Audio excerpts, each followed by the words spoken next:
everything Carlos said is true. He did know where she stayed. He did know her phone number. Cause she was going on with her life. She had a whole Mm-hmm. new man that made her happy. Sister wasn't thinking about that girl. She Mm-hmm. didn't think about that girl. She never knew that girl. That girl phoned my sister and said I left my house coat, my robe in Lo's closet. That's how she found out about her. My sister was with that man for 9 years. Nine. Cause guess why I know what I know? Because she was fighting to get away from him, so she called us. Every time he Mm-hmm. harassed, every time he came to her job, co-workers gotta fix her up. She gotta park her car Wow. 5 blocks away, so he wouldn't know she had worked many days. That's Mm. why he was at the school. He only knew the school and the workplace. Because you don't know what a job is, you can't phone her on the phone no more. Because everything was changed. You went so bad to even try to ask my friend, a friend of mine that know him, I'll pay you 500 if you tell me where she stayed. And nobody knew What? where she stayed. This is why I say, they think they know. Wait till I start talking. Because I Mm. can talk. I just ain't talk. Carlos was willing to spend $500, not for his child, not to fix anything between them, but to spy on Romeca. He approached her friends, offering cash just to know what she was saying, where she was going, and who she was spending time with. That alone says everything about where his mind was. Because Romeca had done something he couldn't accept. She moved on. She changed her number, moved to a new place, built a new routine, and most importantly, she found someone new, someone who made her happy. For the first time in years, she had peace. But Carlos couldn't accept that reality. According to the details in your script, Romeca didn't just leave casually. She fought for years to get away. Nearly a decade of trying to break free from a situation that kept pulling her back.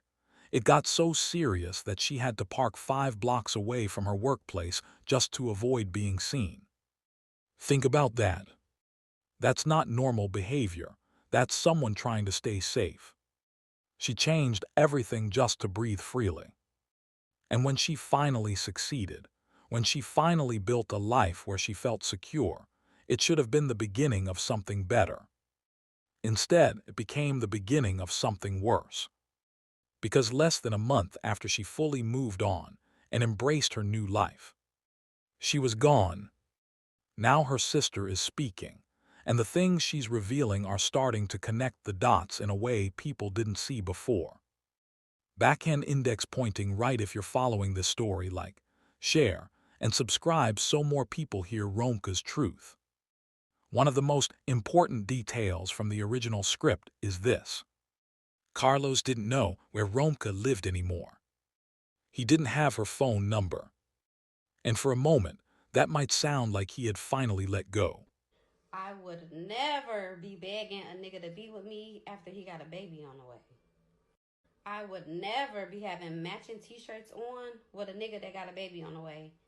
I would never be trying to play family with a nigga that got a baby on the way.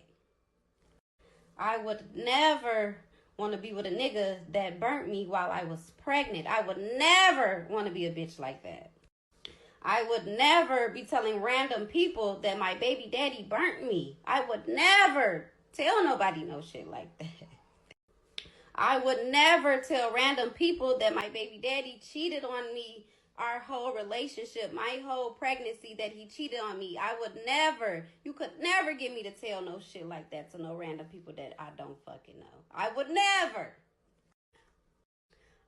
never want to have a job to where I'm wiping old people ass and giving old people showers and feeding them and shit. I would never want to have a job like that.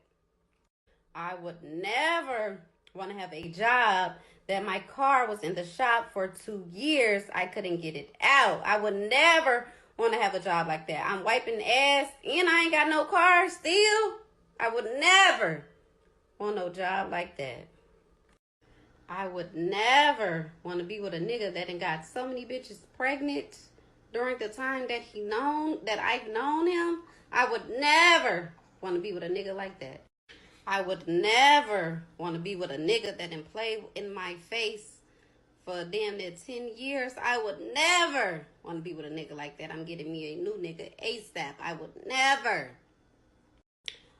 never have a big ass birthday party and have to catch a ride to my birthday party because I don't have a car. But the truth is the opposite. Romeca had cut him off completely. She removed every access point he once had to her life. No calls, no visits, no contact, nothing. But instead of accepting that boundary, Carlos adapted. He started tracking her. He showed up at places she couldn't avoid, her workplace and her child's school.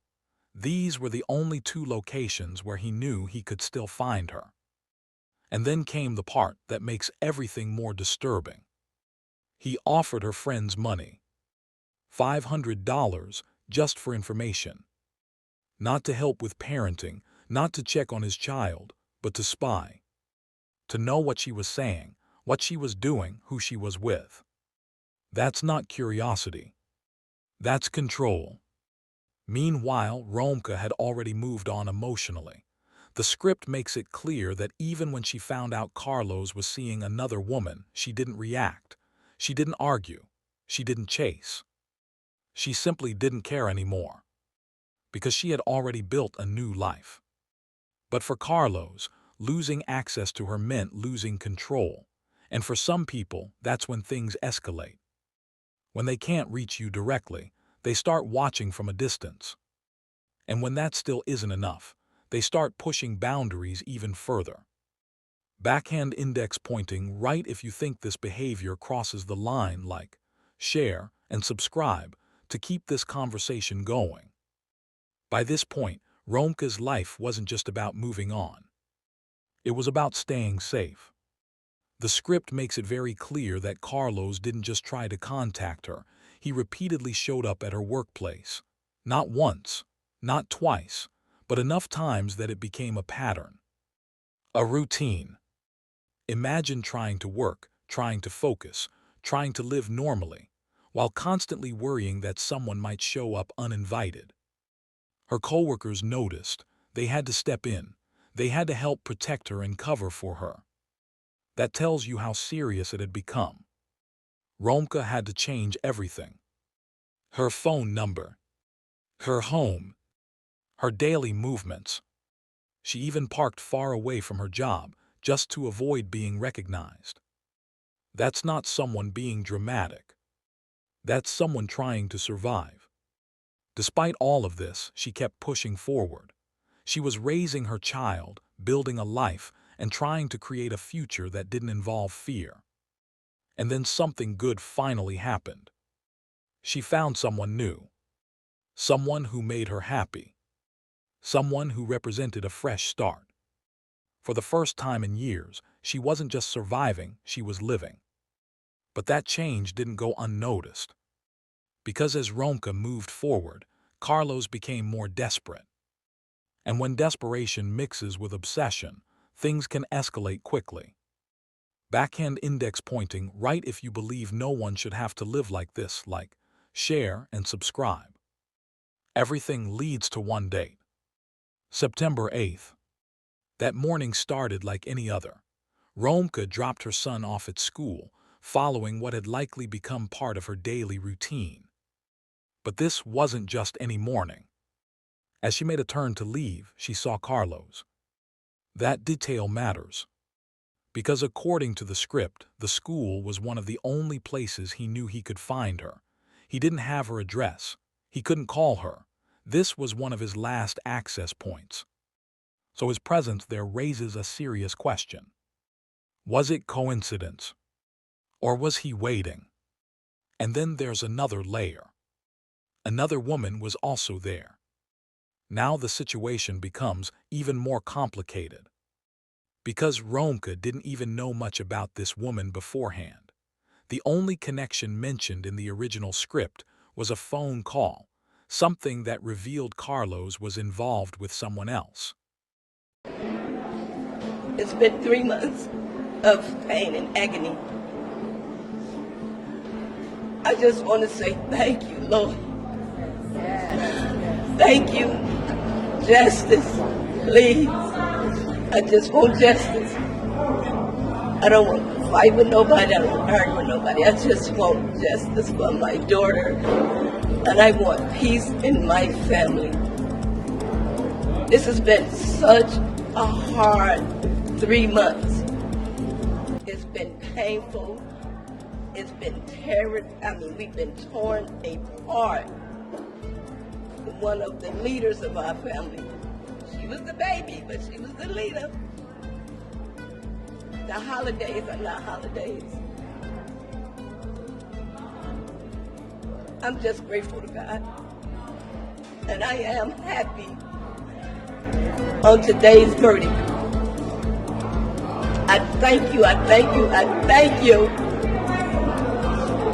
And all I want is to be done, is justice to be done. I want justice so I can have a peace and mind. It won't bring her back, but it will be a little peace now. It feels like a big bundle just lifted off my head and my heart. Carlos is doing great. He has always been doing great. He has a strong mother. He has a strong grandmother. He has strong aunties. He has strong uncles. He has a village. Carlos may be hurt for the rest of his life, but we make sure he see rainbows in his clouds. Okay?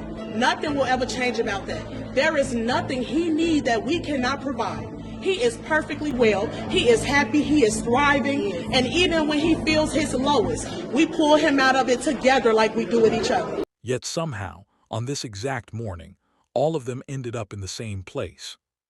Same time. Same moment. That's not something you can easily ignore. Because when someone has been tracking your routine, when they know where you'll be, and when multiple people show up at the same location, it stops looking random. Minutes later, Romeca was gone. And everything about that timeline raises more questions than answers. Backhand index pointing right if you're following closely, like share and subscribe, so this story reaches more people. What happened after is just as important as what happened before. According to the script, just hours later, around 2:16 p.m., Carlos was already on social media, posting about the worst day of his life. That timing stands out, because in moments of real shock, people are usually trying to process what just happened. They're with family. They're trying to understand the situation. But here, the focus shifted quickly to posting. And that raises questions. At the same time, Romeca's sister began speaking out. And one thing she made very clear is that what people know right now is not the full story. There's more. More details, more context, more truth. And that matters, because at the center of all this is a child. A child who lost his mother. One day, he will grow up and ask questions. Why did his mother have to hide? Why was she living in fear? Why did everything end the way it did? Romeca fought to be free. She built a new life. She found happiness after years of struggle. And then it was taken away. Now her story needs to be heard, not just for her, but for the people she left behind. Because the truth isn't fully out yet. But it's coming. Backhand index pointing right if you care about justice and want Romeca's story to be told, like, share and subscribe. And stay tuned for updates.